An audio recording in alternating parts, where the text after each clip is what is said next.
이번 시간에는 단기와 장기에 대해서 공부를 해보려고 합니다. 개론에서 단기와 장기 개념은 대단히 중요하죠. 그래서 단기라는 개념을 시간이 짧은 기간이다 이렇게 보지 말고 항상 수량 개념으로 단기는 수량의 변화가 없는 기간이다 이렇게 생각을 해주세요. 그러면 장기는 뭡니까? 수량의 변화가 있다. 대단히 중요합니다. 다시 한번 강조를 합니다. 단기는 뭐가 없다? 수량의 변화가 없다. 장기는 수량의 변화가 있다. 그러면 단기는 저량 분석과 연관이 돼요. 저량이라는 건 뭡니까? 기억이 납니까? 시점에서의 분석을 저량이라고 그랬죠. 그러면 시점에서는 수량 변화가 생기지 않죠. 그러니 단기 분석은 저량 분석과 연결되고 유량이라는 것은 흐르는 양이기 때문에 기간이 들어갑니다. 기간이 들어갔다는 이야기는 수량의 변화가 있다는 거죠. 그래서 장기는 유량 분석이다. 기억을 합니다. 자, 그런데 여기서 하나 중요하게 생각할 것이 뭐냐면은 그러면 단기는 완전 비탄력 이렇게 해도 되겠죠? 단기는 완전 비탄력. 왜냐하면은 수량의 변화가 없다는 것은 완전 비탄력이다. 그리고 그림은 수직이다 이렇게 말할 수 있겠죠. 장기는 탄력이고 그 다음에 완만하다 이렇게 말할 수 있습니다. 자, 그런데 여기서 가치와 관련시켜서 장단기 개념을 생각해 볼 수 있는 것은 우리 지난번에 가치는 가격 플러스 마이너스 오차다 이런 말로 하자고 그랬죠. 그럴 때 이 가치와 가격이 같은 것을 우리는 효율적이다 이렇게 이야기를 하자고요.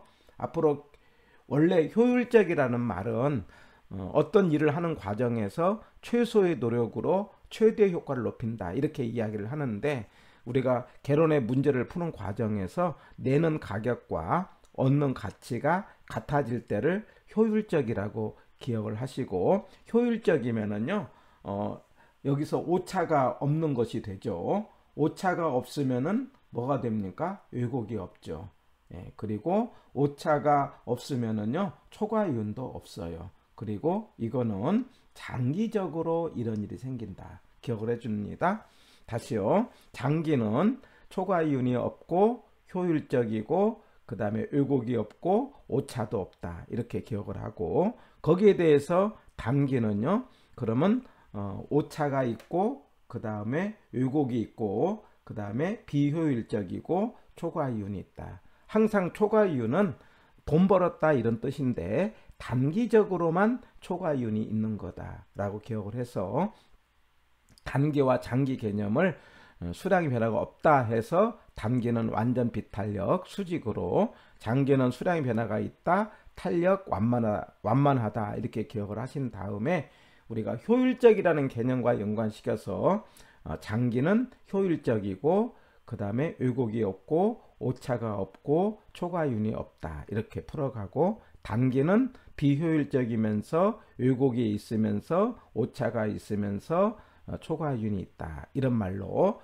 관계를 풀어갑니다. 자, 그런데 이게 이제 균형과 관련시켜서 예를 들면은 이제 균형이라는 것은 수요와 공급이 만난 상태를 균형이라고 하자고 그랬죠. 그래서 아파트를 갖고 예를 들어 보면은 아파트의 거래 가격이 평당 1,000만 원으로 거래가 됐다고 하자 이 말이에요. 이렇게 해서 수요와 공급량이 만나서 균형이 이루어졌습니다.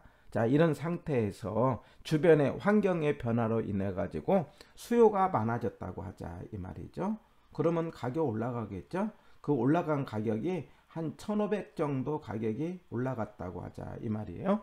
원래 1,000만 원에 있었는데 평당 한 1,500으로 올라갔다 하자 이 말이죠. 그러면 원래 1,000에 산 사람은 500만큼의 돈을 벌었겠죠. 초과이윤이 500이 있습니다. 그러면은 초과이윤이라는 것은 돈 벌었다 이렇게 이야기하기 때문에 그러면 반드시 공급이 생기는 거죠. 그래서 이 네 단계 꼭 기억합니다. 뭐냐면 수요의 증가, 가격의 상승, 초과이윤의 발생, 공급의 증가 이렇게 네 단계를 꼭 기억을 하고 이 네 단계 가운데서 하나 아셔야 될 것이 이 공급의 증가가 되면은 이거는 바로 장기로 가는 거죠. 왜 그러냐면은 장기는 수량의 변화가 있는 기간이라고 했단 말이에요. 그러면 공급의 증가는 수량의 변화가 생기는 거죠. 그러면 공급의 증가는 수량의 변화가 있어서 장기가 되고, 그 다음에 그 앞단계 3개, 수요의 증가, 가격의 상승, 초과 이윤의 발생까지는 단기가 되죠. 그러면 이 초과 이윤은 단기에만 있다는 말로 기억을 해야 되죠. 만약에 지문에 장기적으로 초과 이윤이 있다 이런 말이 나오면은 틀리다는 것. 그 다음에 또 하나 기억해야 될 게, 이 초과 이윤은 1000만 원에 산 사람이 500만큼의 초과 이윤이 있는 거죠. 그 1000만 원에 산 사람을 시험 문제는 기존의 소유자 이렇게 이야기합니다. 다시요. 초과 이윤은 누가 있다? 기존의 소유자가 초과 이윤이 있는 거예요. 1,500원에 만에 산 사람은 돈을 못 버는 겁니다. 1000만 원에 산 사람이 초과 이윤이 있다. 이런 말로 기억을 합니다. 자, 그래서 이제 장기적으로 공급이 된다는 이야기는 새로운 아파트를 만든다. 그렇게 이해를 합니다. 그러면 새로운 아파트를 만들 때 그 아파트의 분양가가 3가지의 패턴이 있어요. 여기에 비용 고정, 비용 증가, 비용 감소는 이게 분양가라고 이해를 하시면 돼요. 새로 아파트를 만드는 분양가가 말하자면은 비용 고정 산업 이런 말을 하면은 원래 가격이다. 그러니까 만약에 1000만 원에 이제 가격을 원래라고 한다면은 1000만 원으로 새로운 물건을 만든다 이런 뜻이에요. 그러면 나중에 계속 1000만 원짜리 물건을 만들면 가격이 1500까지 올라갔다 하더라도 1000만 원에서 새로운 균형이 생긴다 이렇게 기억을 하시고요. 그 다음에 그 원래 가격을 1000만 원이라 하면은 비용 증가는 1000만 원보다 높은 가격, 예를 들면 한 1400 정도 이렇게 제가 이야기를 할게요. 그래서 1000만 원보다 높은 가격에서 새로운 아파트를 만든다라고 생각한 게 비용 증가. 비용 감소는 1000만 원 낮은 가격 한 900만 원 정도 이렇게 이해를 하시고, 그래서 이 비용 고정 산업, 비용 증가 산업, 비용 감소 산업 이런 말이 나오면은 이거는 새로운 분양가가 원래 가격을 1000으로 기준해서 높은 가격은 1000보다 높은 가격, 낮은 가격은 1000보다 낮은 가격으로 새로운 아파트를 만든다고 생각을 하고, 그리고 새로운 아파트를 이 3가지 경우로 만들 때 일반적으로는 비용 증가가 일반적이죠. 그래서 높은 가격으로 만들고, 그러면 장기 공급 곡선은 우상향이 된다.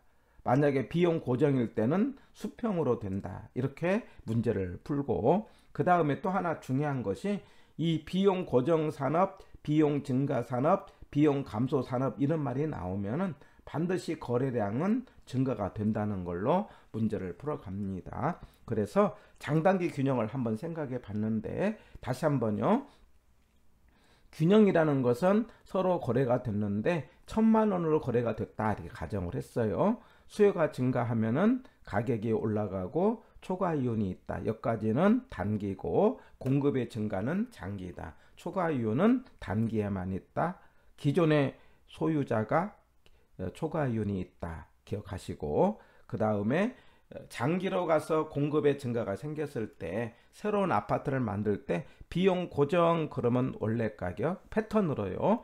비용 증가 그러면 원래보다 높은 가격, 비용 감소 그러면 원래보다 낮은 가격에 새로운 아파트를 만든다 계산을 하고, 비용 고정은 그림으로 한다면 수평, 비용 증가는 우상향, 비용 감소는 우하향 이런 패턴으로 문제를 풀어가고, 이 부분은 나중에 문제를 풀면서 기출문제와 어떻게 연관을 하는가 연습을 하면은 금방 연습할 수 있는 문제가 되는 겁니다. 특별히 앞부분에 단기와 장기 개념 강조를 하고 꼭 기억을 해 보시기를 바랍니다.